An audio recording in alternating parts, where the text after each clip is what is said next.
تو یہ جو ابن مسعود کی حدیث ہے نا بخاری مسلم میں کہ 3 طرح کی عورتوں پہ لعنت ہے، ٹیٹو بنوانے والی، دانتوں میں گیپ کروانے والی عورتوں پہ لعنت ہے، اور بال اکھاڑنے والی. تو ایک عورت ایٹ لیسٹ وہ تابعہ تو ہوگی یا صحابیہ ہوگی، وہ ابن مسعود کے پاس آئی، کہا کہ آپ اس طرح کی حدیث بیان کرتے ہیں اور آپ کہتے ہیں کہ اللہ نے لعنت فرمائی ہے، تو میں نے تو پورا قرآن پڑھا ہے، قرآن میں کوئی ایسی آیت موجود نہیں ہے کہ جس میں ایسی عورتوں میں لعنت کی ہو. ہماری عورتوں تو یہ نہیں کہہ سکتی انہوں نے قرآن پڑھا ہی نہیں ہوا الا ماشاء اللہ. تو ابن مسعود نے کہا کہ تم نے قرآن پڑھا ہے تو قرآن میں تم نے یہ آیت نہیں پڑھی وما آتاکم الرسول فخذوہ وما نہاکم عنہ فانتہوا، جو رسول اللہ تمہیں دیں وہ لے لو، جس سے رسول اللہ منع کر دیں اس سے رک جاؤ. کہا یہ تو پڑھی ہے، تو ان کا رسول اللہ نے ہی فرمایا ہے کہ ان لوگوں پہ، ان عورتوں پہ لعنت ہے. تو چونکہ رسول اللہ نے فرمایا صلی اللہ علیہ وآلہ وسلم، لہذا ان کا فرمانا گویا اللہ ہی کا فرمانا ہے.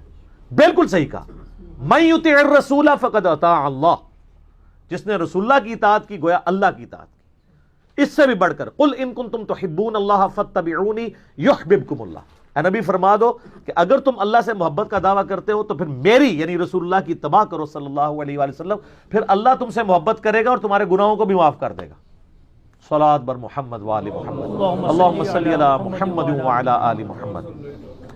اچھا یہ دیکھیں آپ، اس عورت نے یہ بات کی تو ابن مسعود نے کہا قرآن میں ہے. اب اس نے اگلی بات کر دی، اس نے کہا حضور آپ کی بیوی بھی یہی کرتی ہے. یہ پراپوگنڈے صرف آج کے دور کی بات نہیں ہے، اس زمانے میں بھی پراپوگنڈے ہوتے تھے کہ ابن مسعود خود تو حدیثیں بیان کرتا ہے اور اپنی زنانی دی بڑی فیشن والی ہے.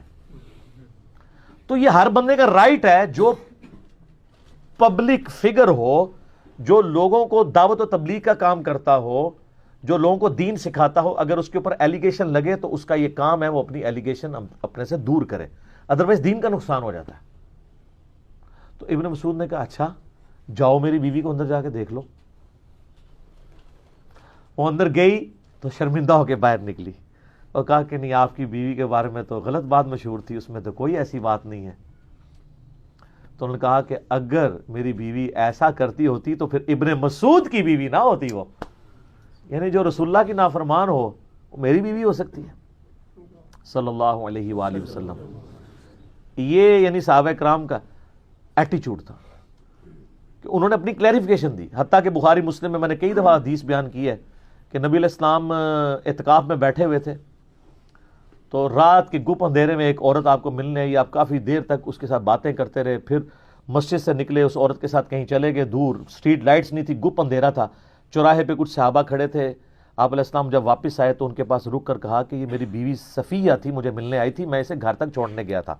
اعتکاف کی عادت میں آپ جا سکتے ہیں گھر ضرورت کے تحت. تو ان کا یا رسول اللہ ہم آپ کے بارے میں بدگمانی تو نہیں کر سکتے کہ آپ ایسے ہوں گے. آپ نے فرمایا کہ بے شک شیطان انسان کے جسم میں خون کی طرح دوڑتا ہے. شیطان یہ وسوسہ دلا سکتا تھا کہ آپ کسی غیر محرم عورت کے ساتھ بات کر رہے ہیں. اس سے یہ بھی درس ملا کہ اگر نبی علیہ السلام اپنی کلیریفیکیشن دیتے ہیں نا اپنے فالوورز کو، تو ان کے فالوورز کو بدرجہ اولا، بدرجہ اولا بتانا چاہیے یہ بات.